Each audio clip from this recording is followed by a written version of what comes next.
y a beaucoup de gens qui m'ont dit, pour une fois, on a de la qualité dans un vernissage. Mon fils adore des peintures. Ah oui? Je pense qu'il y aurait beaucoup de questions à te poser. Ah oui? Est-ce que tu t'en vas chez Georges? Tout à l'heure, on va aller chez Georges. On va peut-être y aller, me manger, mais... À tout à l'heure. Alain. Mon cher René. Alors, félicitations hein, d'avoir pu traverser cette grande frontière hein, pour venir au Québec. C'est toujours un plaisir pour venir ici, hein? surtout voir tes œuvres. Monsieur Rossi. Alors, vous n'êtes pas trop déçu? Non. Non, pas trop de fatigue quand même, hein? Non, Dominique, laisse-moi t'embrasser. J'aime bien ici. Oui, tu es toujours aussi belle, hein? Écoutez, j'ai eu la chance de rencontrer René Gagnon il y a de cela environ 2 ans. Je suis tombé en amour avec sa peinture, parce que René sait faire passer un message qui est merveilleux. Pour nous, Français, le Québec, c'est loin, c'est vaste, etc. Et on n'en connaît pas les paysages, les compositions et les couleurs. Et la première fois que j'ai vu la peinture de René, c'était quelque chose d'extraordinaire, car il a une technique qui lui est vraiment propre, qui est fabuleuse dans sa simplicité, mais surtout c'est dans sa palette de couleurs. Je crois qu'à la date d'aujourd'hui, je ne connais pas beaucoup de peintres qui sont capables d'allier des terres de Sienne, des bleus de Prusse et surtout ces blancs. Aujourd'hui, peindre avec les blancs, la technique de René, si vous me trouvez un peintre capable de faire la même chose, monsieur, mais je refais le voyage immédiatement. Vous voyez, là, je suis un petit peu fatigué, le décalage horaire, mais je suis venu pour ça, hormis l'amitié, bien sûr.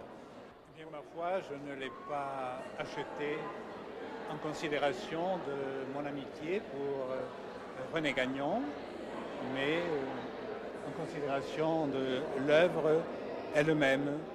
J'ai pu comparer ce tableau à tous ces autres qui sont ici exposés actuellement, et pour diverses raisons, j'ai choisi celui-là.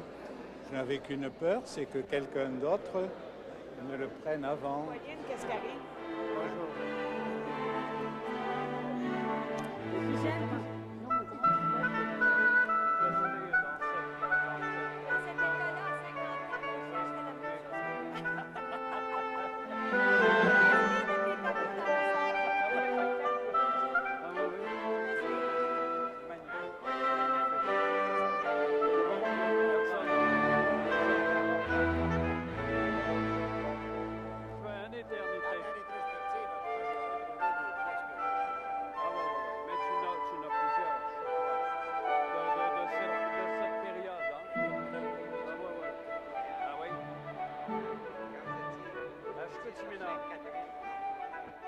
L'amateur vit avec les toiles.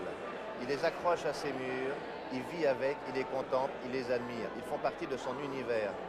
Je vis tous les jours avec ces tableaux, c'est une merveille. Et tous les soirs, je peux vous dire que quand je suis dans mon salon, j'en ai 5, 6 dans mon salon, je regarde ces tableaux, je les comprends, et j'ai un peu la nostalgie du Québec. Et voilà ce que René sait faire. Mais Jean-Pierre, lui, il me dévalise de temps en temps aussi, hein? Faut aller le voir. Hein? Faut aller le voir Sacré-Cœur pour avoir les meilleures toiles. Ouais, tu penses que je les cache, mais je les cache pas, hein? Hein? C'est Monique, parce que les retrouvailles. Oui.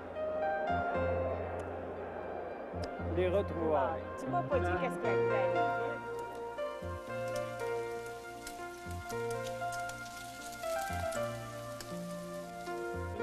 Enfin, peindre, c'est un besoin, mais une fois que le travail est fini, enfin, on peut se retrouver dans une autre émotion et qui est nécessaire aussi à sa propre évolution.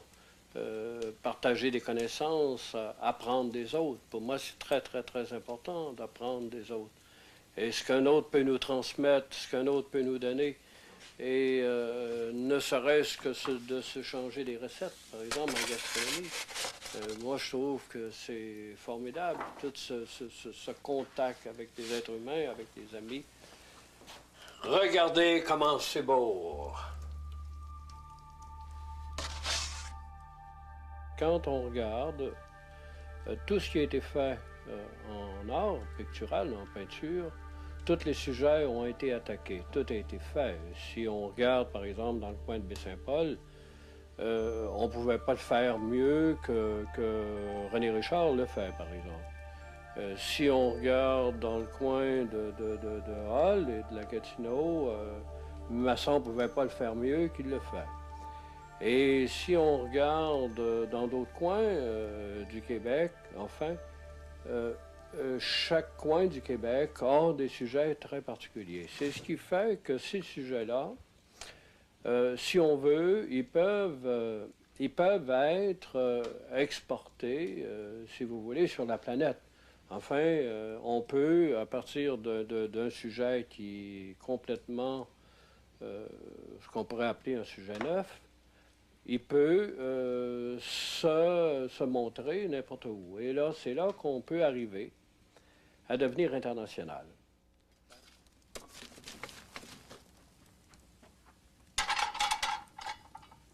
J'essaie de travailler encore le maximum. Et il y a certaines journées que je me sens paresseux. Je ne pourrais pas dire fatigué, mais paresseux. Je suis gêné souvent de penser que comment je pourrais bien dire, donc, que je ne travaille pas encore assez. Parce que quand on a un talent, je crois qu'on a un devoir de l'exprimer. On a un devoir, en tant qu'individu, j'ai ce devoir de travailler encore plus intensément, encore davantage pour transmettre pour les générations futures, transmettre cet épisode de René Gagnon, enfin, parce que il y a des journées que je me sens très bien dans René Gagnon. Je suis très content d'être René Gagnon, parce que mon évolution m'a amené à me découvrir, à découvrir ces émotions à travers moi, à travers ma peau, à travers mes jambes, à travers mon cerveau, à travers ma matière propre. Et puis, j'essaie d'utiliser ça à son maximum, d'utiliser ces rêves-là à son maximum. Et puis ces rêves-là, bien, c'est le pays que j'aime, que j'adore, et que je transmets sur des images, que je transmets sur des canevas, et que je transmets sur du maçonnette, et que je transmets sur ma table de travail. Et par la spatule, je fais passer cette émotion.